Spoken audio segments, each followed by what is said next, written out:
You don't tell us what we need to do. ইংল্যান্ডের বিপক্ষে চলমান সিরিজ জুড়ে আম্পায়ারদের উপর একাধিকবার ক্ষিপ্ত হতে দেখা গেছে ভারতীয় ক্রিকেটারদের।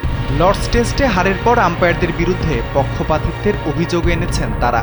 এমনকি ভারতীয় দলের হেড কোচ গৌতম গম্ভীরকেও দেখা গেছে এই সিরিজে ঝামেলায় জড়াতে।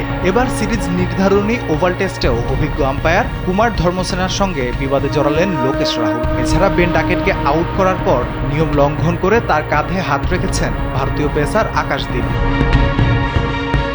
সিরিজে 2-1 ব্যবধানে পিছিয়ে আছে ভারত। চলমান শেষ ও পঞ্চম টেস্টেও প্রথম ইনিংসে 224 রানে অল আউট হয়ে দিশেহারা আকাশী নীলরা। ভারতীয় দল রাহুল দ্রাবিড়ের কাছে টি-20 সিরিজ জিতলেও ক্রিকেটের কুর্নিল সংস্করণে গৌতম গম্ভীরের হাতে একের পর এক ব্যর্থতার গল্প লিখে যাচ্ছে।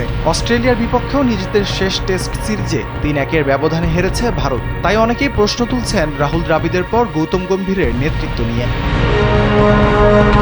ক্রিকেট শেখায় ভ্রাতৃত্ববোধ, কিন্তু ভারতীয় ক্রিকেটারদের থেকে শুরু করে কোচ পর্যন্ত সকলের এক সিরিজে এমন আচরণ খুবই আশ্চর্যজনক। অস্ট্রেলিয়ার পর ইংল্যান্ডের বিপক্ষে সিরিজ হারেই কি এমন আগ্রাসী মনোভাব তৈরি হয়েছে তাদের? প্রশ্নটা হয়তো উঠতেই পারে। ইংল্যান্ড সফরের আগে শুভমান গিলের নেতৃত্বাধীন দল 3-1 ব্যবধানে সিরিজ জিতবে বলে ধারণা দিয়েছিলেন সচিন টেন্ডুলকার।